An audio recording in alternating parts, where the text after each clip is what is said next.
Do tipo que acreditou nessas coisas de que tudo está escrito, ou que existe um destino para cada um. Para mim, coincidências sempre foram apenas coincidências.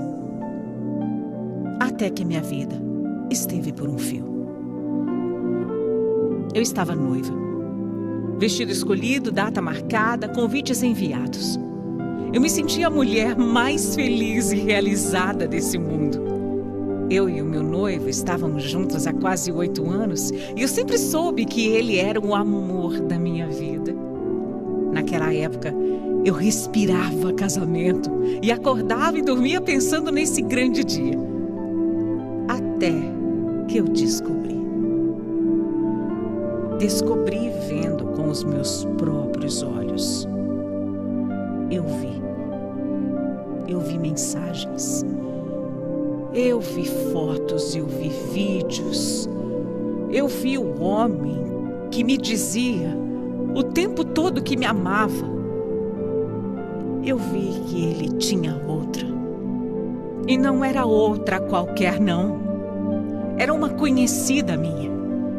O meu noivo, o cara que estava comigo há 8 anos, me traía há mais de 2. E eu descobri tudo há poucos dias, bem pouquinho antes dele se casar comigo. Eu fiquei em choque. Eu não podia acreditar que aquilo realmente estivesse acontecendo comigo. Primeiro, veio a negação. Não pode ser. Não pode ser. Deve ter uma explicação para isso. Talvez seja coisa da minha cabeça, não é? Depois veio a raiva. Como é que ele pôde me enganar desse jeito? Como? Mas o que ficou mesmo foi um vazio. Um completo vazio. Uma sensação de terem arrancado meu coração. A dor foi tão grande, foi tão insuportável, que eu desejei 1000 vezes não ter descoberto absolutamente nada. Era melhor não ter sabido, era melhor não ter visto, ter continuado cega diante de tudo aquilo. Eu preferia. Depois eu cheguei a cogitar perdoar e seguir com ele mesmo depois de tudo que aconteceu. Só que eu sabia que eu não ia conseguir. E por isso eu terminei o meu noivado e eu cancelei tudo. Mas diante disso, eu me fechei totalmente. Eu parei de comer direito, parei de querer sair. Era como se o mundo tivesse perdido a cor. As pessoas tentavam me animar, diziam que eu era jovem, que eu ainda ia encontrar alguém melhor, mas eu não queria ouvir.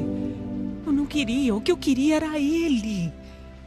Era a minha vida de volta. Era isso que eu queria. A vida que eu sonhei e que já não existia mais. Ao contrário de ir passando, essa dor foi aumentando. Essa dor foi crescendo, foi ocupando cada vez mais espaço dentro de mim. Eu já não via sentido em nada. Eu sabia que eu estava em depressão, eu sabia, mas eu não tinha sequer vontade de sair dela.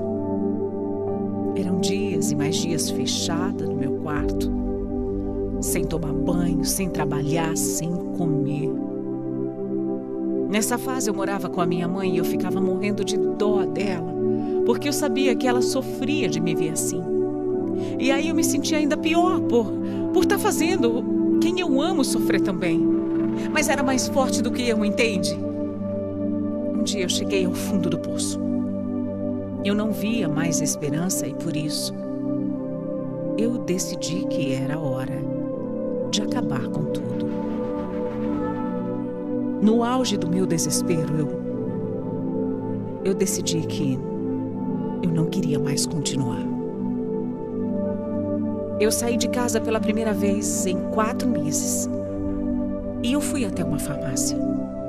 Eu comprei um monte de remédio. De vários tipos. Eu voltei para casa com a certeza de que eu ia tomar tudo de uma vez só.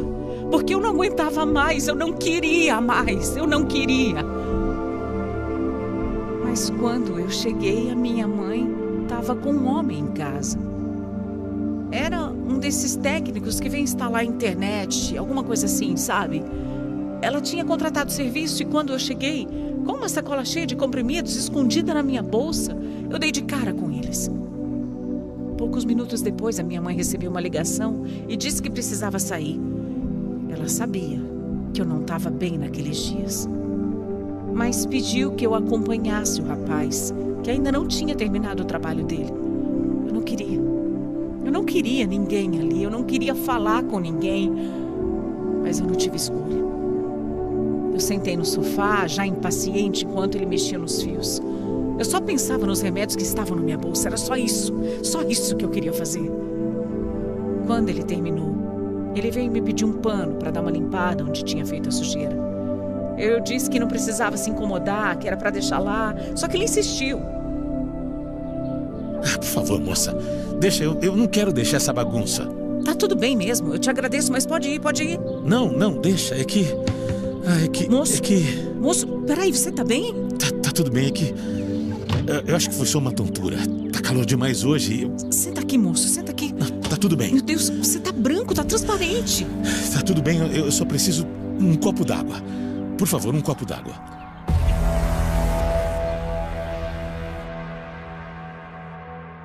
E nada. De repente, ele caiu duro no chão da sala. O moço desmaiou ali na minha frente. Por um instante, eu fiquei paralisada. Depois eu comecei a gritar. Eu nunca tinha visto ninguém desmaiar na minha frente. E o que eu deveria fazer? Eu comecei a dar um monte de tapa no rosto dele. Eu joguei água e aí, graças a Deus, ele acordou. Coitado do homem, já acordou pedindo desculpa. Como se ele tivesse culpa, né, por ter desmaiado. Eu ajudei ele a se sentar e fiz ele tomar um copo d'água. Ele já queria levantar para ir embora, mas eu pedi para ele descansar um pouco. Foi aí que ele me contou que se chamava Ailton e que estava até aquela hora sem almoçar. Imagina, já era 4 da tarde, um calor infernal, e ele estava trabalhando sem ter comido nada. Eu, que minutos antes só queria ficar sozinha, de repente me vi preparando um sanduíche para ele comer. Ele não queria. Já tinha até levantado para ir embora, mas eu insisti. Não sei porquê. Talvez fosse até o meu subconsciente querendo adiar aquilo que eu estava pensando em fazer quando ele saísse por aquela porta. De tanto eu insistir, o Ailton sentou e comeu o lanche e a gente até conversou um pouco. Sabe, eu tenho um filho de 7 anos e ele é especial. Nasceu com alguns probleminhas, mas é um anjo na minha vida. Puxa, deve ser difícil, né? E pra quem a vida é fácil? Todo mundo tem seus problemas, não é? Se pelo menos a mãe dele estivesse junto, seria mais fácil. Ela faleceu? Nossa, eu sinto muito. Não, que nada. Ela não aguentou mesmo. Não quis saber de criar o filho. Um dia ela pegou as coisas e, do nada, foi embora. Me deixou sozinho com ele. Nossa, você deve ter uma revolta grande, né? Um filho deficiente, uma mulher que foi embora. Tá doida? Imagina, eu sou o homem mais feliz do mundo. Meu filho é um presente na minha vida. Sorte minha ter ele, viu? Azar dela ter ido embora. De repente, eu comecei a chorar. E não consegui mais parar. Eu chorava de soluçar, de tremer. E o moço ficou ali me olhando assustado, sem saber o que falar ou o que fazer. A verdade é que, de repente, eu senti um choque de realidade.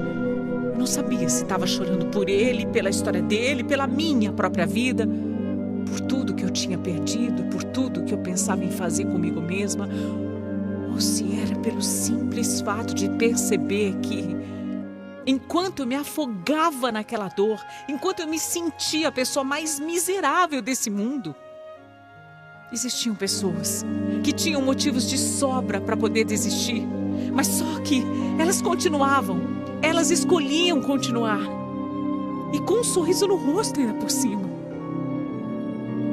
O Ailton percebeu que era alguma coisa séria e não falou nada. Ele só ficou sentado em silêncio.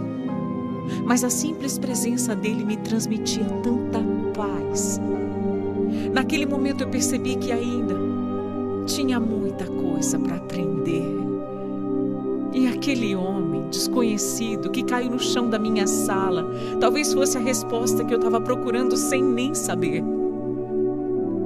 Depois daquele dia, alguma coisa mudou dentro de mim. Não foi de uma hora para outra, não foi um estalar de dedos, mas foi como se eu tivesse encontrado uma luzinha no fim do túnel. Ainda estava fraquinha, longe, mas estava lá. Eu e o Ailton trocamos telefone, porque eu queria saber se ele tinha ficado bem e ele também queria saber de mim. Primeiro foram só mensagens bobas, mas aos poucos aquelas conversas foram se tornando a parte mais esperada dos meus dias. Ele me ligava de manhã só para desejar bom dia, mandava uma piada boba à tarde e à noite. Sempre encontrava um jeito de me lembrar que eu era mais forte do que eu podia imaginar. Eu, que já não acreditava mais em nada, comecei a acreditar naquelas palavras. Demorou bastante para eu ter coragem de viver aquela história. Mas o Ailton foi muito paciente. E depois de meses de uma simples amizade, nós começamos a namorar. Se aquele dia eu tivesse almoçado, nada disso teria acontecido. Como assim? É porque eu não teria desmaiado, teria terminado o serviço, ido embora. E sabe lá o que teria acontecido com você, né? Você salvou minha vida, Ailton. Naquele dia você salvou minha vida. Bruna, era o nosso destino, sabe? A gente tem que aceitar. Tudo aconteceu como tinha que acontecer. O fim do seu noivado, a mãe do Gabriel que foi embora, aquele dia, especialmente aquele dia, era o nosso destino.